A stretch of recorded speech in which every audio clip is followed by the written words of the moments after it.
Hey everybody, it's Ed and Gigi. Today we are going to talk about back in 1981. Back in 1981, a movie was coming out that was called This Is Elvis.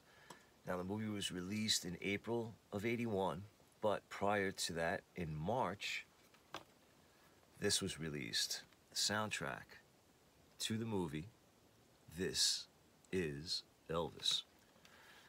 It was a double LP. It was a gatefold. I'm going to go through what was in here, what is on here, talk a little bit about the movie itself, and also later on actually stumbled across this, and I'm going to look at this as well and talk about it. All right, but this is Elvis. In 1981, when this movie came out, it was right before my 12th birthday. And I do remember going to see it opening night. My mom, my dad, myself, and some other friends. And I believe my aunt and uncle were there as well. I think it was a whole, family affair and a bunch of people.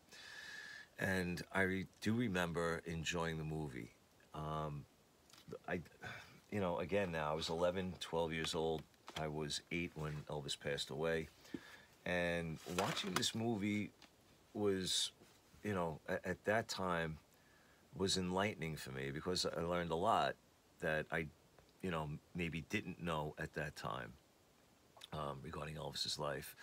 And the one thing that really sticks out in my mind from the initial watching it was I remember how, what's the best way to put this?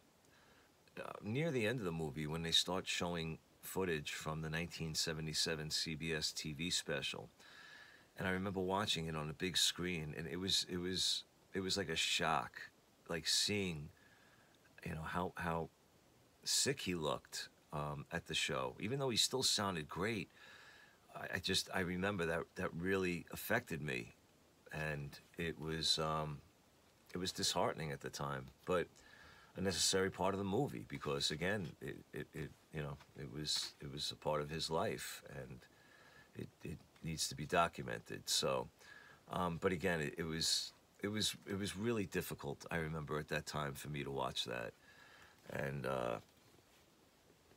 that's the one thing that really sticks out for me from initially watching the movie. Other than that I did enjoy it. I thought it was a well done movie. My biggest gripe, I think, was the reenactments when they got the actors to reenact certain things. I didn't really care for that, and they had a voiceover, of course, that talked like Elvis to narrate throughout the movie, and I could see why they did it, but I don't think that they actually needed, him to seem like Elvis. And yeah, but those would be my biggest gripes with the movie.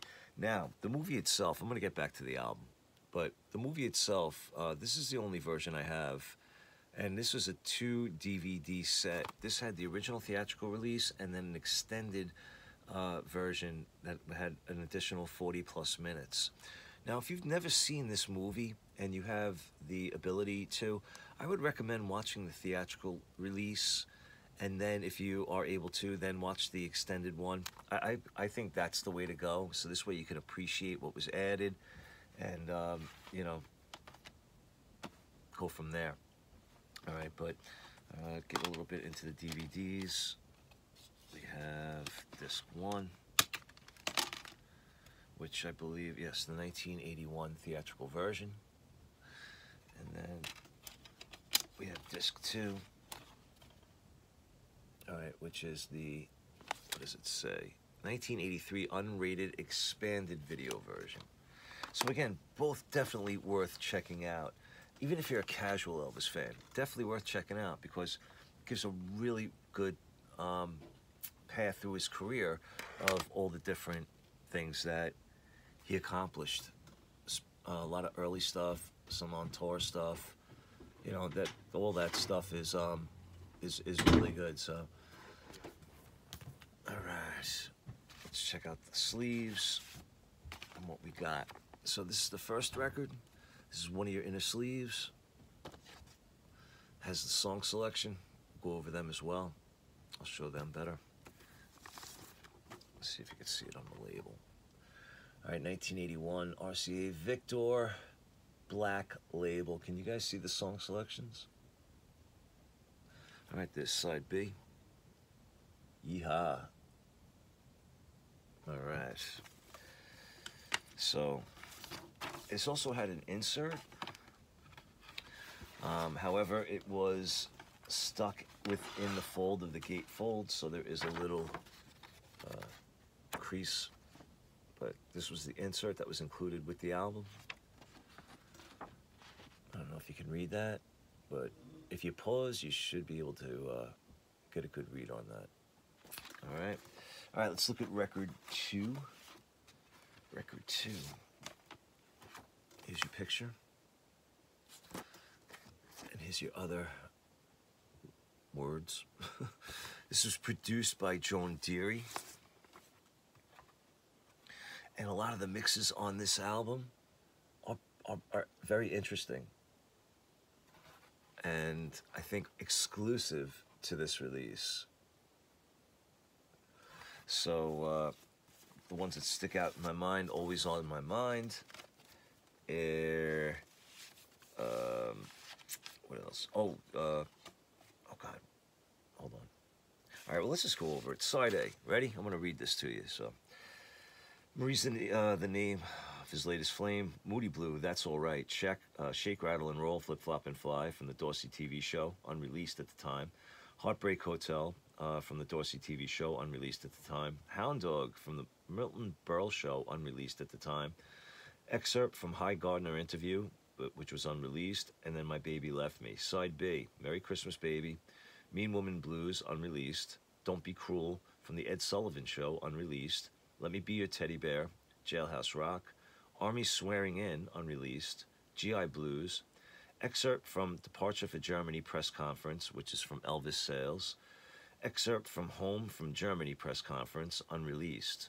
Side C, Too Much Monkey Business, unreleased version. Love Me Tender, I Got a Thing About You Baby, I Need Your Love Tonight.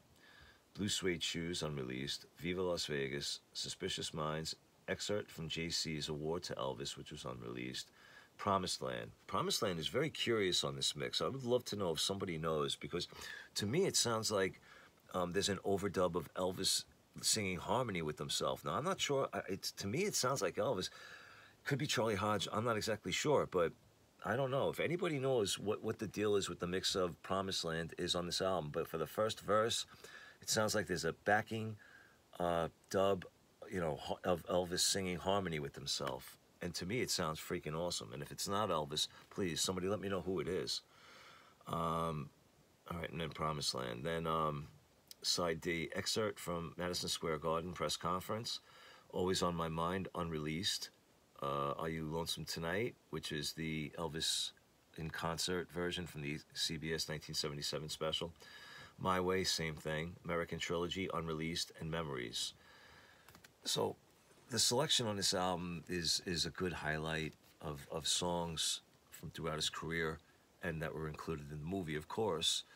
But again, a lot of the mixes on these are unique to this album, and I think it's definitely worth getting. All right, so there's my 2 cents on that release. Now, let's look at this. This is a curiosity to me. I do believe it's a bootleg. Everything looks good, but here's the thing: that I don't really see a company on here or a date, anything. It just says compact disc, digital audio, PLC, 1982 selection. You know, and again, everything else looks pretty legit, but no company on here. Now let's look at the disc. All right, and they actually did a pretty good job with the packaging as well. Looks very similar to the stuff on the album. And here's your inner part to the booklet. So again, if this is a bootleg, they did a really, really freaking good job. But again, there's no other identifying information as to, you know, who actually made this disc. All right, but like I said, let's look at the disc real quick. This video is running a little bit longer than I usually do. All right, but here's the disc itself. It is a silver pressed CD. It's not a CDR. But again, no locating information as to who made it. All right, but now I have listened to it, of course, and it doesn't. I don't know. I mean, again, it's the quality's good, but I don't. I'm just wondering where it was sourced from. I have no idea. All right, so this is Elvis. A fine movie, definitely worth checking out. An excellent soundtrack, definitely worth obtaining, getting in your collection if you do not have it.